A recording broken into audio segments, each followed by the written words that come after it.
درود پاک پڑھے گا۔ صلو علی الحبیب صلی اللہ علی محمد صلی اللہ علیہ وسلم۔ آج الحمدللہ عز و جل دعوت اسلامی کہ مدنی مرکز فیضان مدینہ مدینہ کاموں کی میں آج باقاعدہ پہلا جمعہ کا سلسلہ ہے۔ دین اسلام ایک امن پسند سچا پیارا اور کامل مذہب ہے۔ دین اسلام اپنی لاجواب خوبیوں کے سبب ہمیشہ ہر دور میں غالب رہا ہے اور غالب ہی رہے گا۔ دین اسلام نے اپنے ماننے والوں کی دینی، دنیاوی، اخروی، اخلاقی، ظاہری، باطنی، گھریلو، خاندانی اور معاشرتی مثلا مسلمانوں کے ساتھ حسن اخلاق سے پیش آنے، ان کی دکھ درد میں شریک ہونے، ان کی خیر خواہی اور دلجوئی کرنے کی جانب کی رہنمائی فرمائی ہے۔ تو آئیے میرے میٹھے اور پیارے پیارے اسلامی بھائیو، اس موقع پر آج اس پہلے جمعے میں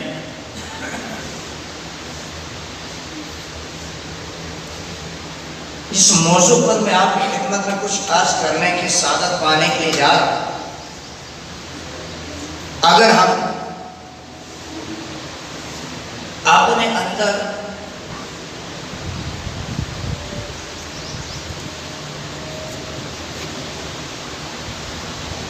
اس خوبی کو اپنا لیں تو گھر گھر، محلہ محلہ، رشتہ داروں، دوست احباب میں آپس میں پیار اور محبت جو ہے یہ قائم ہوتا ہے۔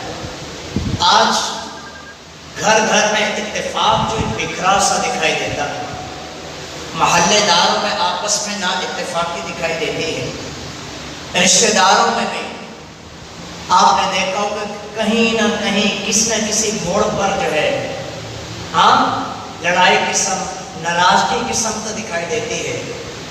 آئیے میرے میٹھے اور پیارے اسلامی بھائیو، دعوت اسلامی کے اشاعتی ادارے مکتبۃ المدینہ کی 649 صفحات پر مشتمل کتاب حکایت اور نصیحت صفحہ 455 پر ہے کہ ایک فقیر نے اپنے اہل و عیال کے ساتھ مل کر روزہ رکھا اور اس کے گھر میں کھانے کو کچھ نہ تھا۔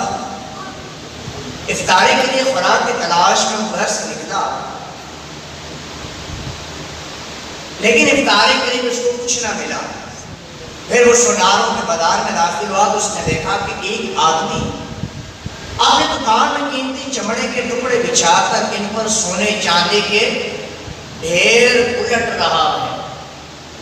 یہ فقیر اس کے پاس گیا اور سلام کر کے کہا کہ جناب میں حاجت مند ہوں، ضرورت مند ہوں، ممکن ہو تو مجھے 1 درہم جو ہے یہ قرض دے دیا جائے، مجھے اپنے گھر والوں کے لیے افطاری کا سامان خریدنا ہے، میں آپ کے لیے دعا کروں گا۔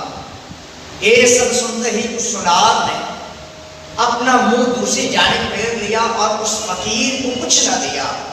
فقیر کا دل ٹوٹ گیا اور اس کے آنسو بہنے لگے۔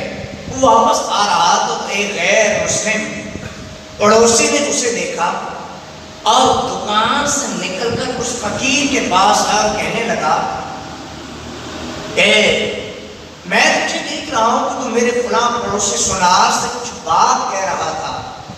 فقیر نے بتایا ہاں، میں نے اس سے 1 درہم مانگا تھا تاکہ اپنے گھر والوں کی افطاری کا بندوبست کر سکوں، لیکن اس نے مجھے خالی لوٹا دیا اور کچھ بھی نہ دیا۔ میں نے اس سے کہا تھا کہ میں تیرے حق میں دعا کروں گا۔ یہ سن کر غیر مسلم نے فقیر کو 10 درہم دیے اور کہا کہ اپنے گھر والوں پر خرچ کرو۔ فقیر وہاں سے روانہ ہوا تو بڑا خوش تھا۔ جب رات ہوئی تو اس مسلمان سونار نے خواب دیکھا کہ قیامت قائم ہو چکی، سفید موتیوں والا باہر دیکھا کہ جس کے دروازے یاقوت کے تھے، اس نے سر اٹھا کر کہا کہ اے محل کے مالک مجھے تھوڑا سا پانی پلا دے۔ تو اسے ایک آواز سنائی دی کہ کل شام تک یہ تیرا محل تھا، لیکن جب تو نے فقیر کا دل توڑا اور اسے کچھ نہ دیا تو اس محل سے تیرا نام مٹا کر تیرے غیر مسلم پڑوسی کا نام لکھ دیا گیا ہے، جس نے اس فقیر کی حاجت پوری کی اور اس کو 10 درہم دیے۔ چنانچہ بیدار ہونے کے بعد وہ سونار کا کام کرنے والا جس نے سونار کی دکان ڈالی تھی، وہ سونار گھبراتے وقت غیر مسلم پڑوسی کے پاس آپ کہنے لگا کہ تم میرے پڑوسی ہو، میرا تم پر حق ہے اور مجھے تم سے ایک بہت ہی زیادہ ضروری کام ہے۔ غیر مسلم نے پوچھا بتاؤ کیا حاجت ہے؟ اس نے کہا کل شام جو تم نے فقیر کو 10 درہم دیے تھے ان کا ثواب 100 درہم کے بدلے مجھے دے دو۔ اس نے جواب دیا اللہ کی قسم میں 1,00,000 دینار کے بدلے میں وہ اجر و ثواب تمہیں نہیں دوں گا، بلکہ اگر آپ نے اس محل کے دروازے میں بھی داخل ہونے کی کوشش کی جو آپ نے کل رات خواب میں دیکھا تو میں اس کی بھی اجازت نہیں دوں گا۔ مسلمان سونار نے پوچھا کہ آپ کو اس راز کی خبر کیسے ہوئی؟ تو ذرا غور کیجیے، غیر مسلم نے جواب دیا کہ اس کی خبر مجھے اس ذات نے دی جو کسی بھی چیز کو جو کہتی ہے ہو جا تو وہ ہو جاتی ہے، اور میں گواہی دیتا ہوں کہ اللہ کے سوا کوئی عبادت کے لائق نہیں، اور میں یہ بھی گواہی دیتا ہوں کہ حضرت محمد مصطفیٰ صلی اللہ علیہ وسلم اس کے بندے اور رسول ہیں۔ صلو علی الحبیب۔ تو میرے پیچھے اور پیارے پیارے اسلامی بھائیوں، اس غیر مسلم نے ایک مسلمان کی دلجوئی کی، اللہ پاک کی معاشیت کی اس نے اپنے فضل سے اس دلجوئی کا اسے یہ صلہ دیا کہ دولت ایمان جیسی عظیم الشان نعمت عطا فرمائی۔ آئیے میرے پیچھے اور پیارے پیارے اسلامی بھائیوں، میں نے شروع میں غور کیا تھا کہ اگر انسان اپنے اندر ایک خوبی پیدا کر لے تو شاید یہ معاشرہ جو ہے یہ امن کا گہوارہ بن جائے، اور وہ خوبی کیا ہے؟ وہ ہے دل جوئی کرنا، کسی کے دل کو خوش کر دینا۔ تو آئیے دل جوئی پر ایمان جیسی عظیم الشان اور انمول نعمت جو ہے اس غیر مسلم کو مل گئی۔ دنیا و آخرت کی دوسری نعمتیں کیوں حاصل نہیں ہو سکتی؟ آئیے ہمیں بھی دل جوئی کی عادت بنانی چاہیے۔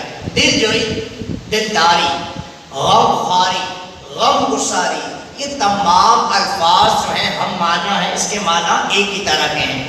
ان سب کا مطلب ہوتا ہے کہ دوسروں سے ہمدردی کرنا، انہیں خوشی پہنچانا، ان کے دل میں خوشی داخل کرنا۔ تو الحمدللہ ہمارے دین میں دل جوئی کی بڑی اہمیت ہے۔ معقول فطرہ سے بچتے ہوئے جائز طریقے سے مسلمان مرد کا مسلمان مردوں، اپنی محرمات کا اور بچوں کی امی کی، اسی طرح مسلمان عورت کا مسلمان عورتوں، اپنے محارم اور بچوں کے ابو کے دل جوئی کرنا یہ بڑے اجر کا باعث ہے۔ ایسا کرنے سے جہاں آخرت اچھی ہوگی وہیں معاشرے میں بھی محبت بڑی بہترین فضا قائم ہوگی۔ تو دوسروں کے دل جوئی کرنے کا کتنا بڑا اجر ہے، آئیے اس کے بارے میں کچھ حدیث کریمہ سنتے ہیں۔ نبی کریم صلی اللہ علیہ وسلم نے فرمایا کہ اللہ پاک کے نزدیک فرائض کی ادائیگی کے بعد سب سے افضل عمل مسلمان کے دل میں خوشی داخل کرنا ہے۔ ایک اور جگہ اللہ کے حبیب صلی اللہ علیہ وسلم فرمائے کہ بے شک مغفرت کو واجب کر دینے والی چیزوں میں سے تیرا اپنے مسلمان بھائی کا دل خوش کرنا بھی ہے۔ اور اسی طرح نبی پاک صلی اللہ علیہ وسلم نے ایک مقام پر ارشاد فرمایا کہ جس نے کسی مسلمان کو خوش کیا گویا اس نے اللہ کو راضی کیا۔ آئیے چوتھی حدیث کریمہ نبی کریم علیہ الصلوۃ والسلام فرمایا کہ جو شخص کسی مسلمان کا دل خوش کرتا ہے اللہ پاک اس خوشی سے ایک فرشتہ پیدا فرماتا ہے جو اللہ پاک کی عبادت اور اس کی وحدانیت بیان کرتا رہتا ہے۔ جب وہ آدمی مرنے کے بعد اپنی قبر میں پہنچتا ہے تو فرشتہ اس کے پاس آ کر کہتا ہے کہ کیا تم مجھے جانتے ہو؟ آدمی کہتا ہے تم کون ہو؟ وہ کہتا ہے میں خوشی ہوں جو تو نے فلاں بندے کے دل میں داخل کی تھی، آج میں تیرا دل بہلا کر پریشانی دور کر دوں گا، میں آج تیری حاجت تجھے یاد دلاؤں گا، حجت یاد دلاؤں گا، میں نکیرین کے جواب میں تجھے حق پر ثابت قدم رکھوں گا، میں قیامت کے دن تیرے ساتھ ہوں گا، رب کریم کی بارگاہ میں تیری شفاعت کروں گا اور جنت میں تیرا مقام دکھاؤں گا۔ پیارے اسلامی بھائیوں معلوم ہوا دل جوئی کرنا اور دوسروں کے دلوں میں خوشی داخل کرنا ایک ایسا کام ہے کہ جس سے اللہ پاک اپنے بندے کو مشکلات سے بچانے کے اسباب پیدا فرماتا ہے۔ اچھا ایک ہے ہم اپنی لائف کو گزار رہے ہیں، ہم اپنی زندگی کو گزار رہے ہیں، اس کے لمحات ساعتیں ہماری گزر رہی ہیں، اور آج اس ہمارے میدان مدینہ کاموکی میں موجود آج جمعے کی نماز میں ایک تعداد اب تک آ چکی، ایک باپ کی مانند بھی کوئی نماز جمعہ پڑھنے کے لیے آیا ہے اور کسی کا کوئی بھائی ہوگا، بیٹا ہوگا۔ ہم سبھی غور کریں کہ آج ایک طرف تو کسی بھی دنیا کے دنیاوی عہدے پر ہم فائز ہیں، پڑھے لکھے ہیں یا ان پڑھ ہیں، استاد ہیں یا شاگرد ہیں، ہم سبھی غور کر کے دیکھیں کہ آیا جن سے بھی میرا تعلق ہے، میرے بچوں کے ساتھ ہے، میری زوجہ کے ساتھ ہے، ماں باپ کے ساتھ ہے، محلے دار ہیں، رشتہ دار ہیں، میرے کاروباری لنکس ہیں، لیکن میں یہ غور کروں کہ کیا میرے اندر یہ خوبی پائی جاتی ہے کہ میں اپنی اولاد کی دلجوئی کا سبب بنوں، میں اپنی زوجہ کی دلجوئی کا سبب بنوں، میں اپنے محلے دار رشتہ داروں کو راضی رکھنے کا، خوشی داخل کرنے کا سبب بنوں۔ تو آئیے ہمارے بزرگان دین، ہمارے اسلاف کی کیسی طرز زندگی تھی کہ وہ اپنے ان لمحات کو جو ہے مسلمانوں کی دل جوئی، مسلمانوں کے دل میں خوشی داخل کرنے میں انہوں نے کیا کچھ نہ کیا۔ آئیے میرے میٹھے اور پیارے اسلام، اس سے پہلے کہ ہم واقعات کی جانب بڑھیں، مسلمان کے دل میں خوشی پیدا کرنے کے لیے آپ بزرگان دین کی اقوال کو توجہ کے ساتھ سنیں۔ حضرت بشیر حافظ رحمہ فرماتے ہیں کسی مسلمان کا دل خوش کرنا 100 نفل حج کرنے سے بہتر ہے۔ حضرت خواجہ نظام الدین اولیاء رحمہ فرماتے ہیں کہ قیامت کے بازار میں کسی سودے کی اتنی قیمت نہ ہوگی جتنی دل کا خیال رکھنے اور دل خوش کرنے کی ہوگی۔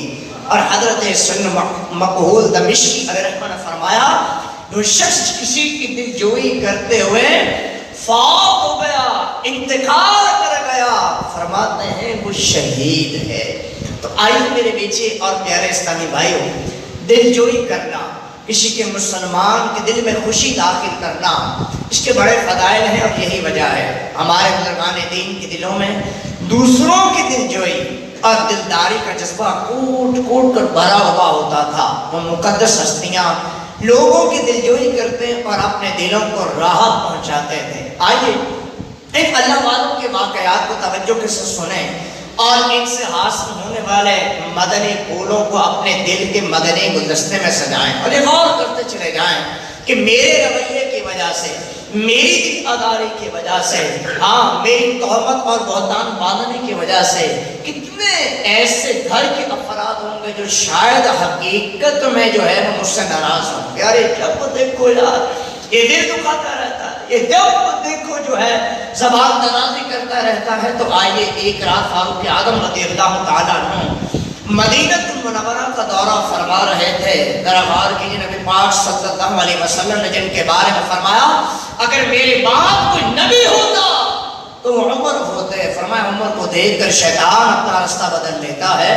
آئیے فاروق اعظم رضی اللہ تعالیٰ عنہ مدینہ المنورہ کا دورہ فرما رہے تھے کہ خیمے پر نگاہ پڑی، جب قریب گئے تو آپ کو کسی کی تکلیف میں مبتلا ہونے کی آواز آئی۔ اس خیمے کے باہر ایک شخص بیٹھا تھا، آپ نے سلام کے بعد اس سے حال جو ہے دریافت فرمایا تو معلوم ہوا کہ خلیفہ وقت سے ملنے آیا ہے، البتہ اسے یہ معلوم ہی نہ تھا کہ خلیفہ وقت یعنی فاروق اعظم رضی اللہ تعالی عنہ جو ہے اس کے سامنے کھڑے ہیں۔ بہرحال اس نے بتایا کہ اس کی زوجہ، اس کے بچوں کی امی، گھر والی امید سے ہے اور بچے کے پیدائش کا وقت قریب ہے۔ فاروق اعظم رضی اللہ تعالی عنہ اپنے گھر تشریف لائے اور اپنی زوجہ محترمہ حضرت ام کلثوم بنت علی رضی اللہ تعالی عنہا سے فرمایا کہ کیا تم ثواب کمانا چاہتی ہو؟ اللہ پاک نے اسے خود تم تک پہنچایا ہے۔ انہوں نے اس کی حضور کیا بات ہے؟ آپ نے فرمایا کہ ایک عورت کے بچے کی ولادت کا وقت قریب ہے اور اس کے پاس کوئی نہیں ہے۔ عرض کیا کہ اگر آپ راضی ہیں تو میں چلتی ہوں۔ فرمایا ٹھیک ہے، تم ضروری سامان وغیرہ لے لو۔ جب وہاں پہنچے تو آپ نے اپنی زوجہ کو اندر بھیج دیا اور خود کوئی شخص کے پاس بیٹھ گئے۔ شخص نے فرمایا کہ آگ جلاؤ۔ اس نے آگ جلائی تو آپ نے ہنڈیا اس کے اوپر رکھ دی۔ جب ہنڈیا پک گئی تو دوسری طرف بچے کی ولادت بھی ہو گئی۔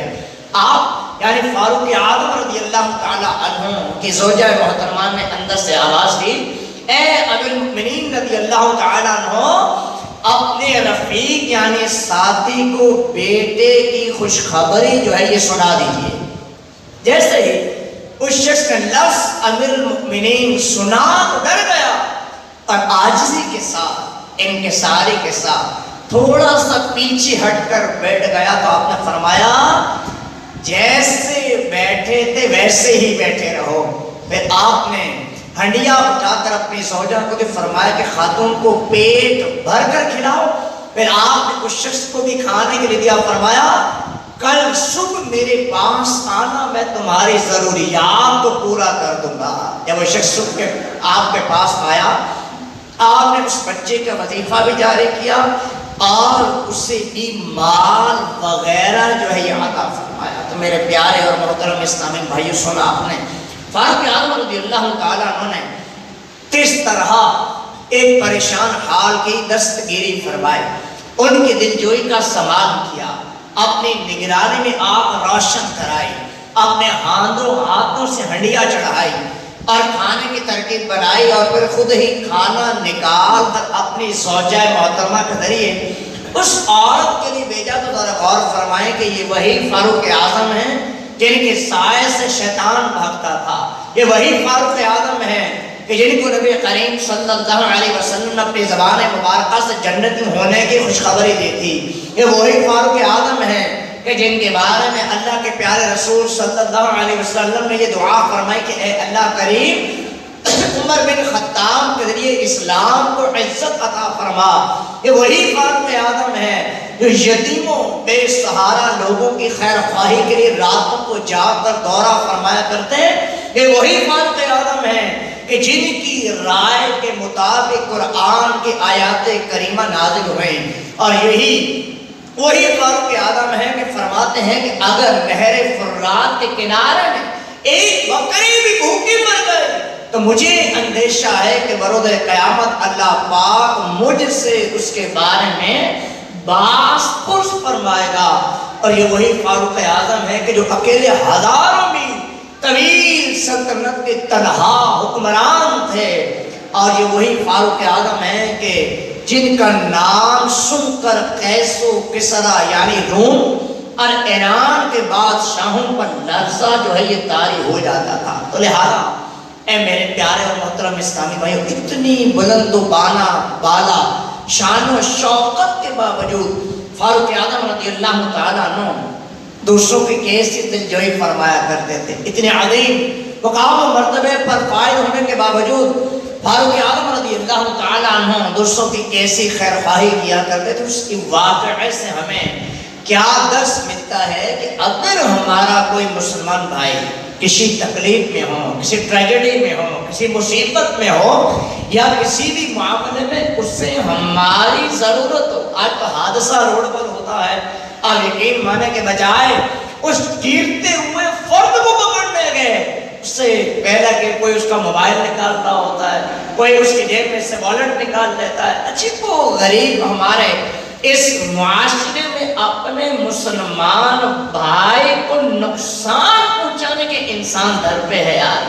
اور ادھر آپ غور فرما کر دیکھیں، یعنی موقع گھر میں شے موجود ہے مگر جھوٹ بول دیا جاتا ہے کہ ہمارے گھر کے اندر یہ چیز موجود نہیں ہے. تو آئیے میرے میٹھے اور پیارے اسلامی بھائیوں، ہم اس کی پریشانی کسی مسلمان بھائی کی دور کرنے کی قدرت رکھتے ہوں تو ہمیں بھی فاروق اعظم رضی اللہ تعالیٰ عنہ کی سیرت پر عمل کرتے ہوئے اپنے مسلمان بھائی کی دلجوئی کو کرنا چاہیے. آئیے ان دلجوئی کرنے والوں میں حضرت امام حسن رضی اللہ تعالیٰ عنہ بھی تھے. ایک مرتبہ امام حسن رضی اللہ عنہ کچھ ایسے مساکین کے پاس سے گزرے تو راستے میں بیٹھے لوگوں سے سوال کر رہے تھے اور زمین پر بکھرے ہوئے اور روٹی کے بچے کچھ ٹکڑے کھا رہے تھے. آپ نے انہیں سلام کیا. انہوں نے سلام کا جواب دینے کے بعد عرض کی، اے نواسہ رسول ہمارے ساتھ کھانا تناول فرمائیے. جب انہوں نے کھانے کی دعوت دی تو آپ نے فرمایا کہ اللہ بڑائی چاہنے والوں کو پسند نہیں فرماتا. پھر آپ نے ان کے ساتھ کچھ تناول فرمایا. جاتے ہوئے انہیں سلام کیا اور فرمایا میں نے تمہاری دعوت قبول کی، تم بھی میری دعوت قبول کرو. تو انہوں نے اس کی حضور جیسے آپ فرمائیں.